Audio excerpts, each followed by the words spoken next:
Good afternoon.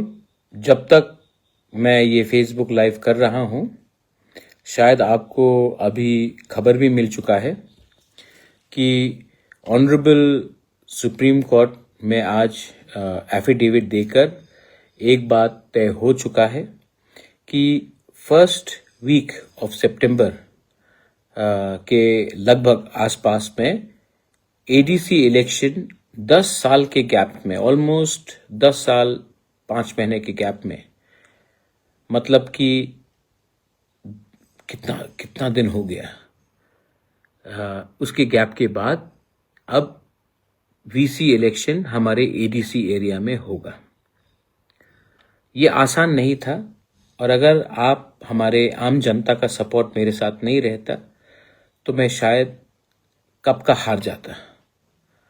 लेकिन आपका प्यार था, आपका आशीर्वाद था और आज ऑनरेबल सुप्रीम कोर्ट में स्टेट इलेक्शन कमीशन ने एफिडेविट देकर अनाउंस कर दिया है कि वो सितंबर महीने में वीसी इलेक्शन का प्रोसेस शुरू करके खत्म करने की कोशिश करेंगे। आज जून का अंत हो रहा है, सिर्फ जुलाई और अगस्त ही है, सिर्फ 2 महीना है। 10 साल तक हम लोग ने इंतजार किया है। अब असली डेवलपमेंट गांव में होगा। देखिए, ये विक्ट्री एक पॉलिटिकल पार्टी का नहीं है। ये विक्ट्री हमारा, ये जो जीत है, ये पॉलिटिक्स का नहीं। ये जीत हमारा कॉन्स्टिट्यूशन में जो अधिकार था, जो हमें नहीं मिला था इतना दिन से, वो वापस आज रिस्टोर हुआ है। संविधान आज वापस एडीसी में रिस्टोर हुआ है और इसमें मैं सबसे पहले हमारे लोगों को थैंक यू बोलना चाहता हूँ, क्योंकि आपने मुझे सपोर्ट किया, इसके लिए मैं लड़ सका। थक गया हूँ, बहुत थक गया हूँ, सच में बहुत थक गया हूँ। लेकिन आज ये जीत से मुझे लगा कि मैंने ठीक फाइट किया, अपने लोगों के लिए फाइट किया। 2 महीना बाकी है, बस लगभग 2 ही महीना बाकी है। अब मैं लीडर्स को बोलना चाहता हूं कि आज भी आपको अपने बारे सुनना है, सोचना है, या फिर आपको हमारा लोगों के बारे, अपने गांव में, जिस गांव से आप आते हैं, जिस डिस्ट्रिक्ट से आप लोग आते हैं, उसके बारे आपको चिंता करना है। अगर सच में आप तिप्रासा का सोच को समझते हैं, थानसा का मतलब को समझते हैं, दोफा को इज्जत करते हैं, बुबागरा को थोड़ा सा प्यार करते हैं, तो प्लीज अपने बारे मत सोचो, अपने गांव को डेवलप करने के बारे में सोचो। मैं गांव के लोगों को भी बोलना चाहता हूं, जो आपका चॉइस होगा वही हमारा चॉइस होगा। मैं लीडर आपके सामने रखकर नहीं बोलूंगा कि इनको चुनो। जो लीडर आपके लिए काम करेगा उन्हीं को आप चुनिए। लेकिन गांव में डेवलपमेंट होना चाहिए। गांव में डेवलपमेंट होगा तो ही त्रिपुरा का डेवलपमेंट होगा। और आप सबको मैं बोलना चाहता हूं, वायलेंस, मैं सुनता हूं कहीं कि बीजेपी ने मोथा को मारा, या मोथा ने सीपीएम को मारा, या सीपीएम ने कांग्रेस को मारा, या कांग्रेस ने किसी और को मारा। अंत में पार्टी क्या है? कुछ नहीं है। अंत में तिप्रासा ने तिप्रासा को मारा ना। अंत में एक ही गांव से 2 लोग अलग अलग पार्टी में है, लेकिन दोनों तो बुकुंग बारा है, दोनों तो तिप्रासा है, दोनों ही एक दूसरे को मार रहे हैं, क्योंकि आपका पार्टी अलग है। पार्टी अलग है, जाति तो एक है, देश तो एक है, राज्य तो एक है, तो क्यों फाइट करते हो पॉलिटिक्स के नाम में? पॉलिटिक्स इतना इंपॉर्टेंट नहीं है जितना आपका देश, आपका कम्युनिटी, आपका सिविलाइजेशन है। तो फिर से मैं आपको अपील करना चाहता हूं, 2 महीने के बाद या फिर आप एक दूसरे को मार के अपने दोफा को कमजोर कर सकते हो, या फिर हाथ मिलाकर अपने गांव को ठीक कर सकते हो। 10 साल बाद ये चांस मिला है। 10 साल बाद पैसा खर्च करके सुप्रीम कोर्ट में लड़के ये आज नतीजा निकला है। ये नतीजा इतने आसानी से आप गवाओ मत।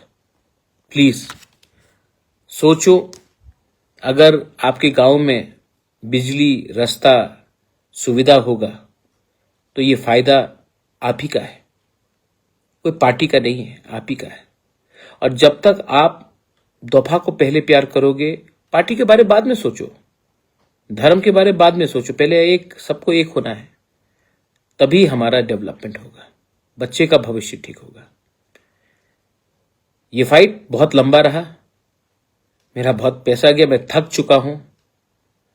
और मैं आपको एक बात बोलना चाहता हूं, लीडर्स को मैं एक बात बोलना चाहता हूं, मैं हर फाइट में नहीं रहूंगा, हर टाइम बुबागरा आपको फाइट करके नहीं जिताएगा। मैं यहां तक लाया हूं आपको, आपका भी दायित्व बनता है कि अपने गांव में, अपने देश में, अपने राज्य में, अपने एडीसी में, अपने पूरे स्टेट ऑफ त्रिपुरा में आपका व्यवहार, आपका चाल चलन, आपका सोच को उठाए। मैं हमेशा आपके लिए फाइट करने के लिए नहीं रहूंगा, मैं थक चुका हूं, मैं यहां तक आपको लाया हूं। अब आपका भी दायित्व बनता है अपने लोगों के बारे में चिंता करना, अपने बच्चे के भविष्य के बारे में चिंता करना और अपने राज्य को आगे ले जाना। So my appeal to everyone is शांति रखो। आज सुप्रीम कोर्ट ने हमें एक जस्टिस दिया है। जो लोग ऑपोजिशन में मुझे गाली देते हैं, मैं उनसे एक सवाल पूछना चाहता हूं। मैं तो सुप्रीम कोर्ट गया, मैंने तो फाइट किया, मैंने तो पैसा खर्च किया, आपने सिर्फ प्रेस कॉन्फ्रेंस किया, आपने सिर्फ भाषण दिया, अपने पॉकेट से 10 रुपया खर्चा नहीं किया आपने। लेकिन एडवाइस फ्री में देने के लिए तो आप हमेशा तैयार रहते हैं, लेकिन जब तक आप खुद का समय, पैसा, खून, पसीना नहीं लगाएंगे ना, एडवाइस तो फ्री में आप देते रहते हैं। कहां थे ये ऑपोजिशन के लोग? कभी फाइट किया? नहीं, सिर्फ प्रेस कॉन्फ्रेंस में बोला, गाली दिया, एलिगेशन दिया, लेकिन खुद कभी कुछ नहीं किया। एनीवे, मैं यहां में आपको समझाने या समझने नहीं आया हूं, मैं यहां में अपने लोगों को उनका अधिकार देने आया हूं, कॉन्स्टिट्यूशनल राइट्स देने आया हूं। ये एक अच्छा स्टेप आगे है। Now I appeal to everyone, please please fight for a better Tiprasa, better Tripura, better India. Fight for your children's future. That's all. Belaino Hambai, Khulungkha, I love you, but I'm very tired. I'm very tired. But I want you all to now think for yourselves. खुद उठो, खुद आगे बढ़ो। Belaino Hambai.